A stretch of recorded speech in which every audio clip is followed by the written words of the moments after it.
امیر المومنین حضرت علی علیہ السلام نے جب شام کی طرف روانہ ہونے کا قصد کیا تو آپ نے اس موقع پر یہ کلمات ارشاد فرمائے۔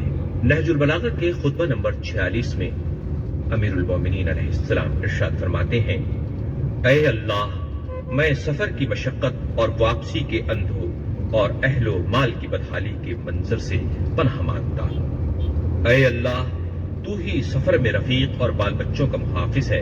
سفر و حضر کو تیرے علاوہ کوئی یکجا نہیں کر سکتا، کیونکہ جسے پیچھے چھوڑا جائے وہ ساتھ ہی نہیں ہو سکتا، اور جسے ساتھ لیا جائے اسے پیچھے نہیں چھوڑا جا سکتا۔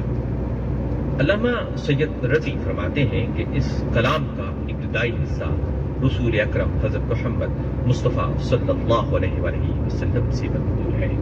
امیر المومنین حضرت علی علیہ السلام نے اس کے آخر میں بلیغ ترین جملوں کا اضافہ فرما کر اسے نہایت احسن طریقے سے مکمل کر دیا ہے، اور وہ اضافہ سفر و حضر کو تیرے علاوہ کوئی یکجا نہیں کر سکتا سے لے کر کلام آخر تک ہے۔